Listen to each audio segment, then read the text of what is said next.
Alors que Octavia essayait continuellement d'aller jusqu'au fond du lac pour pouvoir trouver un moyen d'atteindre l'anomalie qui se trouvait tout au fond.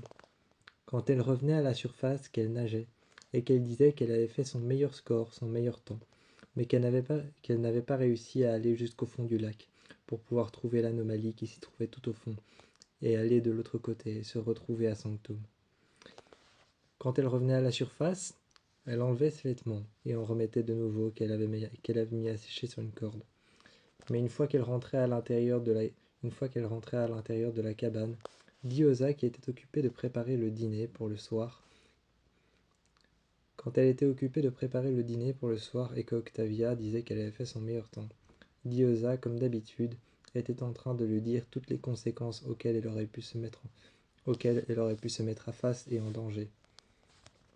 Elle lui expliquait que au fur et à mesure qu'elle descendrait, il finirait par y avoir de l'oxygène qui monterait à son cerveau, des bulles d'oxygène, et elle finirait par péter, éclater ses vaisseaux sanguins, et avant même qu'elle n'ait eu le temps de respirer, ou de remonter à la surface, ou de faire un seul mouvement, sa tête se remplirait de sang, et ce serait la mort fatale.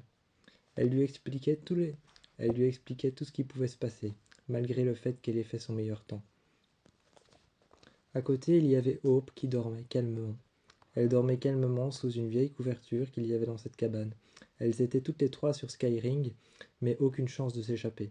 Mais malgré ça, la planète était quand même super belle. Elle avait l'air d'un paradis, mais ce n'était qu'une prison. Ce n'était qu'une prison, mais elle avait l'air d'un paradis. Ce soir-là, elles ont entendu l'anomalie. Octavia est sortie avec ses deux. Octavia est sortie avec le fusil de Bellamy qu'il lui avait laissé. Quand elle est sortie avec le fusil de Bellamy qu'il lui avait laissé, elle n'a rien vu. Mais ce n'est que plus tard que l'anomalie a atteint le derrière de la cabane. Quand l'anomalie a touché le derrière de la cabane, Hope se protégeait juste en dessous de la couverture dans laquelle elle était emmitouflée, dans laquelle elle dormait. Elle s'était réveillée et avait vu une lueur verte. Elle avait prévenu sa mère. Diyoza et Octavia sont sortis. Octavia était en train de sortir les armes. Elle avait déjà ses deux machettes en main. Elle avait déjà déployé ses deux machettes en main, en tenait une devant son visage, et en tenait une en bas pointée sur le sol. Elle n'attendait qu'un combat. Elle n'attendait qu'un combat à main nue. Mais quand ils sont arrivés, ceux qui ont passé, ceux qui ont passé l'anomalie, les bergers de l'anomalie, quand ils ont passé l'anomalie, ils ont retiré leur casque et ont demandé tout ce qu'ils savaient. Tout ce qu'ils savaient à propos de l'anomalie qui se trouvait dans le fond du lac. Elles sont restées là, un bon moment, et ont répondu à des questions. Des questions qui pour Diyoza paraissaient complètement idiotes, mais ces questions étaient très importantes. Qu'est-ce qu'elles savaient à propos de l'anomalie? Est-ce qu'elles avaient déjà essayé d'aller au fond du lac? Est-ce qu'elles avaient déjà essayé d'aller la rejoindre? Est-ce qu'elles avaient déjà essayé de la trouver? Ils ont répondu que l'anomalie était impossible. Ils ont répondu que l'anomalie était impossible à récupérer. Cette anomalie qui était tout au fond du lac était impossible à récupérer. C'était l'une des seules anomalies qui avait été enfermée par un volcan de roches en fusion. Elle avait été enfermée dans un volcan de roches en fusion, de roches volcaniques qui faisaient une sorte de cercle qui partait dans tous les sens. À l'intérieur, il y avait l'anomalie qui ne trouvait aucun moyen de sortir parce qu'elle tournait en rond. Elle tournait en rond comme la pierre et la pierre y était enfermée. Il n'y avait aucun moyen de sortie, aucun moyen de l'atteindre, parce qu'elle était beaucoup trop profonde pour qu'une personne ou qu'un humain puisse y avoir accès en nageant dans les profondeurs et en remontant à la surface indemne. Ils ont essayé de demander combien de fois est-ce qu'ils ont été, mais Octavia ne se souvenait plus du nombre de fois qu'elle avait plongé dans le lac pour pouvoir rejoindre l'anomalie. Elle ne se souvenait pas non plus du nombre de fois qu'elle avait essayé avec la combinaison. Elle ne se souvenait pas non plus du nombre de fois où elle avait fait des calculs. Elle avait fait des calculs généraux avec le casque de la combinaison. Elle leur a montré, et les disciples de l'anomalie, les bergers de l'anomalie, lui ont pris ce casque et ont regardé les calculs qu'elle avait faits. Des calculs très précis qu'elle avait faits avec Raven, avec un Tokiwoki. Des calculs précis qu'elle avait faits pour pouvoir plonger dans le lac et rejoindre l'anomalie. Mais malgré ces calculs et les nombreuses questions auxquelles ils ont répondu, Diyoza n'a pas hésité un instant à leur couper le pied, à leur couper l'arrière du pied, le talon d'Achille. Il rampait par terre, à leur prendre un casque, une combinaison, allant à la donner à Octavia. Octavia a laissé les armes, elle a laissé les armes et a enfilé une combinaison. Elles sont parties lorsque l'anomalie commençait à se réduire et à disparaître. Elles ont couru vers l'anomalie. Quand elles ont pris l'anomalie et que l'anomalie était sur le point de disparaître, elles ont plongé dedans comme elles plongeraient dans le lac. Diosa lui a tenu la main et l'a emmené dans l'anomalie. L'anomalie a disparu, mais Hope y est restée seule, sur Skyring, très longtemps. Elles, ont, elles, étaient, elles étaient parties avec l'anomalie et sont arrivées à Sanctum, dans un endroit qu'elles ne connaissaient pas, une sorte de forêt complètement vide. Mais il y avait une sorte de base militaire qui les attendait juste devant eux. Devant eux, il y avait Harper et quelques voitures. Devant eux, il y avait quelques voitures garées. Harper et Monty qui les attendaient. À l'intérieur, Jasper qui était occupé avec Monty de faire un plan pour pouvoir retourner à Arcadia. Mais malgré ça, impossible de retourner sur Sanctum. Ça n'avait été que du ressort de l'anomalie. C'était elle qui choisissait où est-ce qu'elle s'arrêtait et où est-ce qu'elle les envoyait. Les Ligius, en orbite ciblée autour de la Terre, à l'intérieur, Raven, Abby, Clark et Marcus étaient en train de chercher un moyen de retourner sur Skyring sans pour autant y avoir été envoyés. Skyring était une prison, mais il fallait trouver un moyen d'y retourner sans pour autant y avoir été emmené. Sans pour autant y avoir été emmené, y avoir été mis en tant que détenu, elles essayaient de trouver un moyen pour pouvoir y aller. Y aller comme on traverserait l'anomalie et on se retrouverait sur Sanctum. Y aller sans pour autant avoir une peine à purger. Elle cherchait un moyen de se transporter avec l'anomalie. De se transporter avec l'anomalie ou de trouver un simple moyen avec les Ligius d'atterrir sur Skyring. Mais il fallait purger une peine, il fallait avoir fait quelque chose pour pouvoir aller sur Skyring. Abby a un moment proposé quelque chose. Elle a proposé tout simplement de commettre un meurtre. Mais Raven était contre. Raven était contre ça. Contre de commettre un meurtre. Elle voulait trouver une solution qui pouvait être sans danger, une solution qui pouvait peut-être passer par l'anomalie, ou alors peut-être par la technologie des bergers. Par la technologie des bergers, des gardiens de l'anomalie, elle voulait trouver une solution qui pouvait fonctionner. Simplement peut-être utiliser les casques. Elle utilisait les casques encore et encore, elle avait connecté un casque à un tableau de bord. À un tableau de bord, elle avait connecté un casque pour voir tout ce qu'il voyait quand on le portait. Elle avait connecté une combinaison entière à un écran. Elle essayait de regarder et de contourner tout ce qu'on voyait à l'intérieur du casque. Elle cherchait encore Skyring partout. Partout elle cherchait Skyring. Mais à un moment, Abby est venue à côté d'elle. Elle s'est mise à genoux près d'elle et lui a retiré la tablette des mains en disant qu'elle ne trouverait pas Skyring sur ses plans.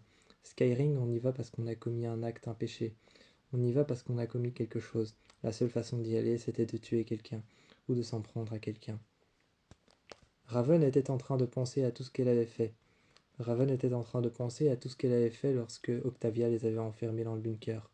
Elle était en train de penser à toutes les trahisons qu'elle avait commises envers Clark ou envers Octavia. Et elle a demandé à Abby en s'énervant. Elle a demandé à Abby « Et pourquoi toutes ces trahisons? Pourquoi toutes ces choses qu'on a fait? Pourquoi tous ces meurtres qu'on a commis? Pourquoi Octavia, elle, est sur Skyring et pas nous? Pourquoi tout ce qu'on a fait nous a pas emmenés sur Skyring avec elle? Pourquoi c'est forcément elle toute seule qui doit y aller ?» Abby l'a regardé et lui a dit « Tu te rappelles des atrocités qu'elle a fait dans le bunker? Tu te rappelles des atrocités et des nombreuses âmes qu'elle a emmenées à la perdition, des nombreuses âmes qu'elle a emmenées à leur perte? C'est pour ça qu'elle purge une peine sur Skyring. » Raven a commencé à s'énerver en disant « Pourquoi nous n'y est pas? Le nombre de choses qu'on a fait, le nombre de trahisons que j'ai fait envers Clark, le nombre de fois où j'étais énervé sur Clark, le nombre de fois où Clark et moi nous sommes pas entendus, le nombre de fois où avec Diosa j'ai commis quelque chose contre Clark et contre notre propre camp. Pourquoi est-ce que je suis pas là-bas ?» Abby a commencé à lui dire qu'il fallait commettre un meurtre horrible, un meurtre effroyable et impardonnable pour se retrouver sur Skyring et que la seule façon de s'y retrouver, c'était de faire un meurtre. Mais si ce meurtre était prémédité, est-ce qu'il ne serait pas... Si ce meurtre était prémédité, est-ce qu'il ne serait pas tout simplement... Est-ce qu'il ne serait pas tout simplement pas calculé par la planète? Elle lui a demandé ça. C'était une possibilité. Mais à un moment, Raven eut alors une idée beaucoup plus... Elle eut une idée beaucoup plus simple et beaucoup plus facile. Elle expliquait que si avec la puce mémoire, on retournait dans le temps, si avec la puce mémoire, on retournait dans le temps avant le bunker, et qu'elle s'utilisait, elle, en voyageant dans le temps avec la puce mémoire, avec la flamme des commandants, si elle s'utilisait, elle, en voyageant dans le temps, si elle pouvait changer un moment du passé, ne serait-ce qu'un petit moment du passé, et qu'elle pouvait changer ce petit moment du passé avec Abby en leur faisant commettre une faute, et qu'elle pouvait retourner dans le temps en leur faisant changer d'avis. Simplement une petite chose à laquelle elles avaient pensé, qu'elles ont fait de travers, simplement la faire différemment, ce qui pourrait commettre une faute. Et puis ensuite revenir dans le temps. Mais pour ça, il fallait arrêter son cœur. Il fallait qu'elle se retrouve en gravité zéro. Mais il était impossible d'arrêter son cœur sur Terre. Les deux pieds sur Terre ou les deux pieds sur Terre dans les Lijus, il était impossible d'arrêter son cœur. Pour ça, il fallait arrêter son cœur avec un shoot d'adré. Il fallait arrêter son cœur avec des plaquettes. Avec des plaquettes, il fallait arrêter son cœur pendant 1 minute. Il ne suffisait que d'1 minute pour retourner dans le temps. Alors ils l'ont allongé dans le temps. Abby a voulu lui donner un certain nombre de ses narcotiques, un certain nombre de ses pilules qu'elle s'enfile et qu'elle prend, mais Raven a refusé de les prendre. Elle lui a alors demandé si elle avait la permission de prendre du sang d'ébène. Elle lui a demandé si elle avait la permission de prendre du sang d'ébène afin qu'elle tienne le choc. Elle lui a donné du sang d'ébène par intraveineuse et ensuite a arrêté son cœur avec des plaquettes. Une fois que son cœur était arrêté, il était autour de son corps de se faire arrêter. Son corps s'est fait arrêter par intraveineuse avec un produit spécial, et une fois que c'était fait, elle était arrêtée. Abby a alors mis sa main. Elle a mis sa main, ses deux doigts juste sur son cou, pour sentir son pouls qui n'était plus là. Alors que Raven était en train de rêver, mais surtout de retourner dans le passé, de retourner dans le bunker, et d'essayer de faire commettre une seule faute, de parler à Abby et de lui dire de commettre une seule faute, de tout faire pour pouvoir la faire changer d'avis, et qu'elle commette une faute. Par exemple, qu'elle n'aide pas sa fille, ou alors qu'elle rentre dans l'arène pour avoir volé des vivres, de l'eau, de la nourriture, ou encore même des couvertures, ou peu importe. Abby s'est alors retrouvée dans l'arène à devoir se battre contre Marcus à cause d'une faute que lui avait fait faire Raven. Raven, elle, avait changé ce qu'elle avait fait pour Octavia. Elle avait changé les plans qu'elle avait fait et tout ce qu'elle avait essayé de faire. Tout ce qu'elle avait essayé de faire pour Diyoza. Tout ce qu'elle avait essayé de faire, comme par exemple aider Murphy à sortir. Aider Murphy à sortir de là quand il s'est fait kidnapper, qu'il s'est fait attraper par McCreary et électrocuté. Elle ne l'a pas aidé, elle l'a regardé et s'est mise du côté de McCreary et Diyoza. Se mettant du côté du Diyoza, cela faisait une trahison. Et lorsqu'elle s'est réveillée, elle s'est réveillée sur Skyring. Lorsqu'elle s'est réveillée sur Skyring. Et à côté d'elle, quand elle s'est réveillée, il y avait aussi Abby, qui venait de s'évanouir et de se réveiller peu de temps après, sur Skyring. Elle venait de changer leur destin et de retourner en arrière. Elles venaient de changer leur passé en retournant en arrière. Elles avaient amélioré leur destin, peut-être amélioré leur chance de sauver Octavia et de sauver Diyoza et de les ramener à Sanctum en passant par l'anomalie. Il ne suffisait que de un casque, un seul, pour pouvoir prendre contact avec Diyoza. Diyoza, de son côté, avait encore la combinaison. Elle avait encore la combinaison de Octavia. Mais il ne suffisait que de un casque pour pouvoir prendre contact avec Diyoza et avec Octavia. Lorsqu'elles ont utilisé le casque, elles l'ont ouvert. Un message, des voix étrangères ont commencé à surgir. Des voix étrangères et modifiées ont commencé à surgir du casque. Le casque était ouvert en deux, comme si quelqu'un venait de le mettre. Des voix étrangères et tout un plan de Skyring tournait autour du casque. Il y avait tout un plan par satellite qui qui flottait au-dessus du casque, et on pouvait zoomer et regarder où est-ce qu'elle se trouvait dans les alentours et dans les secteurs différents, les différents secteurs qu'il y avait sur Skyring. Et il y avait tout le plan de Skyring, il y avait même un plan en dessous du plan, celui qui montrait le dessous du lac, celui qui montrait les profondeurs du lac et celui qui montrait la surface du lac. Il y avait deux plans, un plan en profondeur et un plan en surface. Ces deux plans superposés comme deux pages, on pouvait les regarder, zoomer au-dessus. Et tout au-dessus, il y avait les plans en surface, les plans à la surface et les différents secteurs de Skyring. Sur les différents secteurs de Skyring, dans un secteur appelé le secteur B alpha, il y avait deux points rouges qui devaient certainement expliquer les deux premiers prisonniers, Octavia et Diosa, étaient les deux seuls prisonniers encore, et étaient les deux seuls prisonniers encore sur Skyring. Leur peine n'était pas terminée, mais c'était les deux seuls prisonniers. Il n'y avait pas d'autres prisonniers avec eux. Personne n'avait encore de peine à purger. Elles étaient toutes seules. Et il y a un troisième point qui était allumé, mais en jaune celui-ci. Celui-ci n'avait pas réellement de peine. Il n'avait pas réellement de peine à purger, parce qu'il était né sur Skyring. C'était Hope. Quand elles ont regardé ça, elles ont pu les localiser dans le secteur B alpha. Dans le secteur B alpha, un secteur nord un peu plus à l'est et un peu plus au nord. Un peu plus à l'est et un peu plus au nord du lac, un peu plus sur le côté. Quand elles les ont localisés, tout au fond dans le lac, Raven, sur ce plan superposé au fond du lac, elle a zoomé et pu apercevoir une sorte d'énorme rocher qui ressemblait à un énorme cercle de pierre. Cet énorme rocher qui ressemblait à un énorme cercle de pierre creuse qui ressemblait à des pointes qui s'entremêlaient et s'entrecroisaient, formant une sorte de forme circulaire toute pierreuse, et à l'intérieur une sorte de lumière très lumineuse et verte. C'était l'anomalie. Il ne savait pas encore pourquoi elle se trouvait encore dans cette structure. Cette structure, elle ignorait encore tout de cette structure qui avait été faite en matière volcanique et en pierre volcanique, qui avait été fait juste en pierre volcanique, en matière volcanique et sur la surface d'un volcan, un volcan qui se trouvait sous l'eau, sous le lac. C'était pour ça qu'elle se trouvait là. À la surface d'un volcan, il restait encore une chaleur ambiante pour que l'anomalie puisse rester enfermée. Une chaleur ambiante qui faisait tourner l'anomalie à l'intérieur, et cette sorte de structure en pierre volcanique la maintenait à l'intérieur, la maintenait prisonnier à l'intérieur, une sorte de structure en boule avec des sortes de pointes qui s'entrecroisaient et s'entremêlaient les unes dans les autres.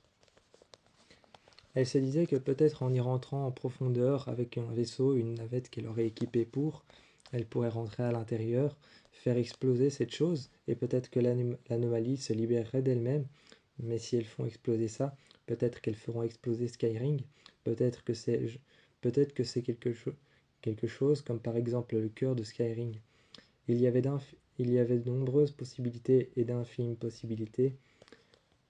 Il y avait d'infimes possibilités pour que ce qu'elle compte faire réussisse vraiment.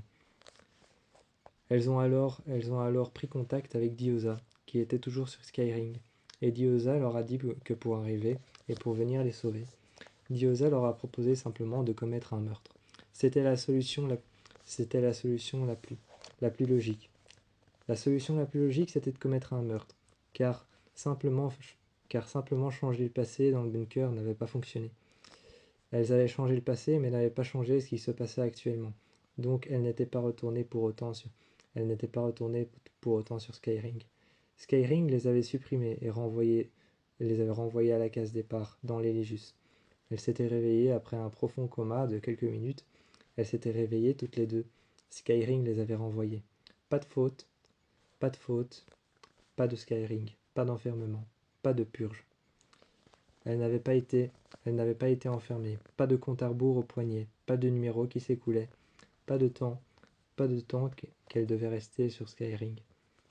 C'était une sorte de rêve quelque part, une sorte de rêve lucide, ou alors une sorte de rêve partagé. Elles se sont réveillées par terre, et Abby a mis Raven sur la table, et ensuite lui a injecté du sang d'ébène, Tout de suite, elle ne se souvenait plus de ce qui s'était passé. Après qu'elle ne se souvenait plus de ce qui s'était passé, quand elle ne se souvenait plus de ce qui s'est passé, Diyoza a donc suggéré qu'il fallait tuer des gens, commettre un meurtre effroyable, un meurtre effroyable et impardonnable, le pire des meurtres qu'il puisse, qu'il puisse y arriver, le pire des meurtres qu'elle puisse faire toutes les deux. Le pire, le pire serait peut-être de tuer le grand berger, celui qui guide toute la fin de la dernière guerre. Le pire serait ça. Diyoza a approuvé tout de suite et a dit que c'était la seule solution. Mais Raven refusait de s'y soumettre. Elle refusait de s'y soumettre à cette solution, de tuer quelqu'un, de commettre un meurtre, un second meurtre. Elle refusait de faire ça. Un moment, Abby s'est tourné vers elle en disant que c'était la seule solution, en mettant sa main sur son attelle. Raven, qui a tout de suite viré sa main, regardait Abby. Abby lui a dit « Écoute, tu veux sauver Octavia? Tu veux sauver Diyoza? Alors la seule manière, c'est de commettre un meurtre. En combien de temps tu pourrais forger des centaines de balles ?» Elle l'a regardé et a dit « En pas longtemps. Mais pourquoi ?» Alors qu'elle était en train de lui expliquer son plan, et de rester en ligne avec Diyoza grâce au casque, et grâce à un transmetteur en direct de ce qui se passait sur Skyring, grâce au drone envoyé sur Skyring, eux n'avaient pas de peine à purger, alors ils pouvaient rester pour filmer ce qui se passait sur Skyring. On les voyait de haut attendre dans la cabane, et encore, Octavia qui s'efforçait de retourner à la nage. Encore et encore, Octavia qui s'efforçait de retourner à la nage, mais qui revenait chaque fois en échouant. On pouvait les voir, et la seule façon de faire ça, c'était qu'elle forge des balles. Alors elle s'y est mise tout de suite, pendant que Abby, elle fabriquerait un produit. Elles enduiraient les balles avec ce produit, un poison qui serait peut-être aussi rapide que le poison de la rouille qui s'introduit dans les veines. En fabriquant ce poison avec du sang d'ébène et avec un produit anesthésiant. Avec un produit anesthésiant, un produit mortel et un venin de serpent qu'ils avaient trouvé sur Sanctum, le serpent qui avait servi à réveiller Murphy depuis qu'il était mort à cause d'une algue dans ce lac. Avec le venin de ce serpent, qu'ils avaient été chercher à Sanctum grâce à l'anomalie. Ils avaient emmené Monty et Harper amener ce serpent. Eux étaient à Arcadia et ils avaient emmené Harper et Monty aller chercher ce serpent. Ils ont été le chercher et ont demandé à Russell Princeps s'il pouvait l'avoir. Mais pour cela, il fallait sacrifier quelqu'un. Il était hors de question de sacrifier quelqu'un. Alors ils ont sacrifié un animal qu'ils ont plongé dans l'eau. Celui-ci s'est fait mordre. Celui-ci s'est fait toucher par les algues lors de la pleine lune rouge. Ils ont attendu la pleine lune rouge et quand l'animal est malheureusement tombé dans l'eau, ou plutôt quand ils l'ont jeté dans l'eau et qu'ils l'ont encouragé à aller dans l'eau en lui jetant la balle, c'était le chien de Russell, Picasso. Une fois qu'il avait été touché, il fallait maintenant le réveiller parce que ça fonctionnait aussi sur les animaux. Ils ont sorti le serpent et ils ont demandé à pouvoir l'avoir afin de sauver 2 vies supplémentaires, celle de Octavia et celle de Diyoza. 2 vies supplémentaires à sauver. Russell accepta, mais en échange d'une seule chose, des armes pour certains des habitants de Sanctum, certains des habitants de leur planète, des armes et des vivres, de la nourriture et de l'eau, venant d'un lac propre. Une fois que c'était fait, venant d'un lac propre à l'eau potable, il leur avait donné les vivres et de l'eau, les bidons d'eau, et en échange, le serpent avait été mis dans une petite cage qu'ils avaient emmenée ensuite. Ils avaient pris une navette que, à distance, Raven avait démarré. Et dans cette navette, une fois que Monty leur avait dit qu'ils étaient dedans, Harper gardait le serpent avec elle. Elle pouvait sentir sa présence qui était dans la cage.